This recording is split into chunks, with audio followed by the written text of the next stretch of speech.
sobre a história do Banco Master, né? Assunto para a gente resumir isso tudo com o nosso analista que chega agora ao vivo, o Alberto Lage. Alberto, ótima tarde a você. São vários os assuntos, na verdade, tanto a transferência do ex-presidente, quanto também essa mudança no Ministério da Justiça e também a história do Banco Master. Queria ouvir de você a sua avaliação dessa semana, o roteirista de Brasil, que nunca descansa, e essa semana teve muito serviço, né? Olha, essa semana foi marcada, eu acredito que por um ponto que eu considero fundamental para a gente analisar, e para quem trabalha com política como eu, que é ver como são construídas as relações em Brasília. A gente tem... E isso se normalizou no Brasil. Se normalizou falar, por exemplo, que a pessoa conversa com o ministro do STF X e não conversa com Y. Saiu agora que a Michele Bolsonaro procurou o Gilmar Mendes, e já é público, né, que o próprio Jair Bolsonaro orientou os filhos dele a não brigarem com o Gilmar. Teve o caso famoso, até o Nicolas Ferreira criticou a filha dele, a professora Laura Schertel, e mudou de ideia, a crítica sumiu. Então você tem pessoas em Brasília que têm relações, e você tem pessoas em Brasília que exageram nas relações. Ficou muito claro aí. Conseguiu-se tirar um foco, por exemplo, do Alexandre de Moraes, e o assunto do Brasil passou a ser Dias Toffoli. É surpreendente isso, e ao mesmo tempo talvez até preocupante, porque a gente viu grupos políticos muito fortes para ir atrás do Alexandre de Moraes, assim, muita coragem para ir atrás do Alexandre de Moraes quando o assunto era reverter a prisão do Jair Bolsonaro. Quando o assunto passa a ser o Banco Master, eu vejo talvez só o senador Alessandro Vieira, do MDB de Sergipe, se movimentando nesse sentido. E me permita que ser até bem cínico, o Brasil tem bancos muito maiores que o Banco Master. Os grandes bancos brasileiros, os que a gente chama de bancões aí, eles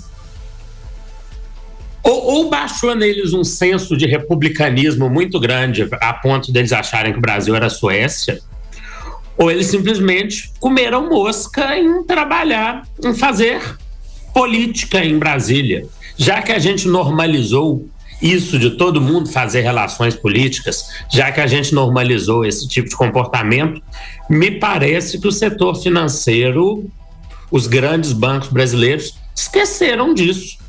Porque um cara como Daniel Vorcaro, que é, pro padrão dos grandes banqueiros brasileiros, pobre, não pode ter ficado dono da República assim tão facilmente. Rodolfo também está conosco e faz uma pergunta agora. Rodolfo. Eu estou tentando entender o ponto de vista que foi colocado aqui, porque mesmo o Banco Master não sendo um banco gigantesco, é um banco pequeno que teve boas relações.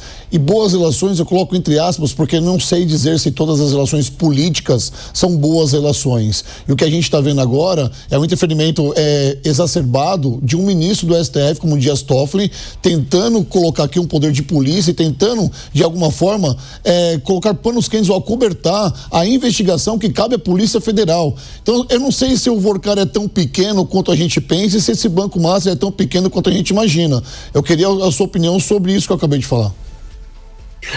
Com certeza, ele é o maior em relações em Brasília.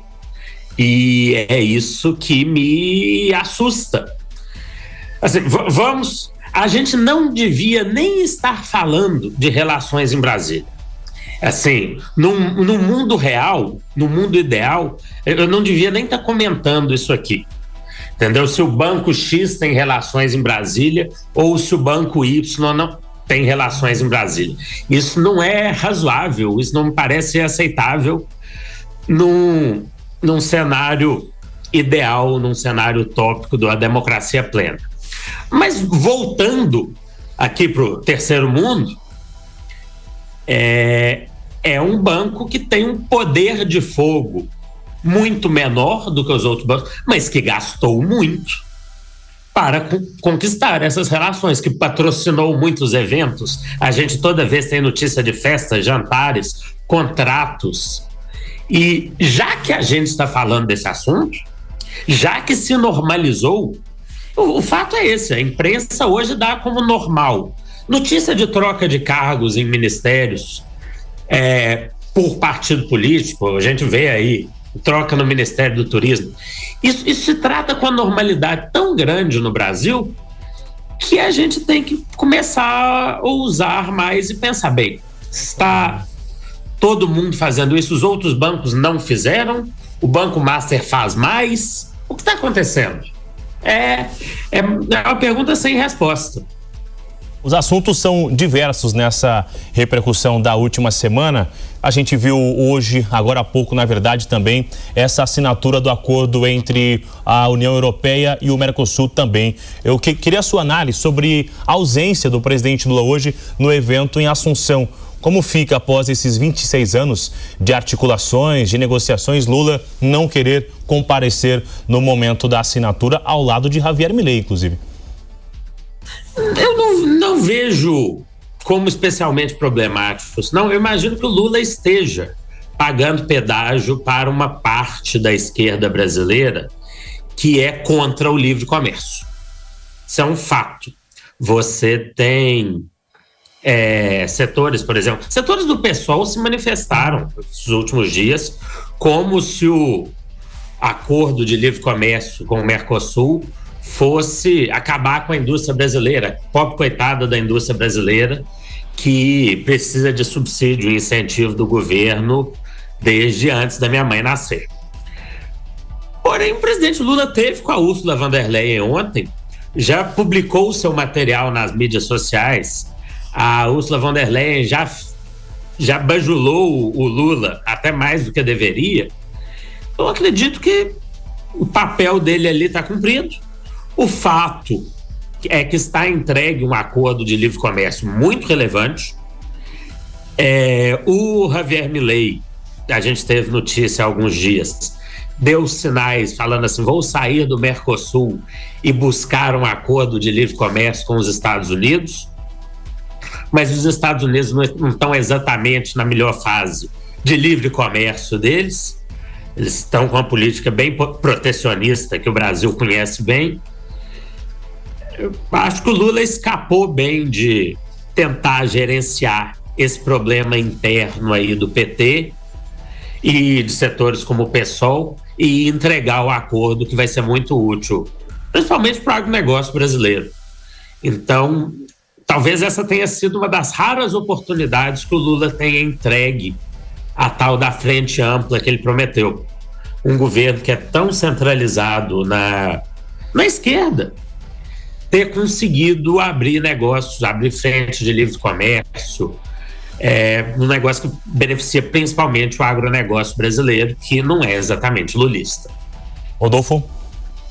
Me desculpa, mas eu vou continuar insistindo na pergunta do Bruno Pinheiro, porque há 25 anos tenta-se um acordo de tamanha magnitude. A Dilma Rousseff tentou fazer isso anos atrás e também não conseguiu. Então, a presença do maior líder aqui do Brasil, do líder executivo, nosso presidente da República, a presença dele no Paraguai deveria ter sido... ele deveria ter ido, na minha concepção, justamente por conta disso, porque é um marco para o Brasil. Ele estava ali à frente de outros líderes e de todos os líderes do Mercosul, o Lula foi o único que preferiu estar na Casa da Moeda ontem, comemorando os 90 anos do salário mínimo.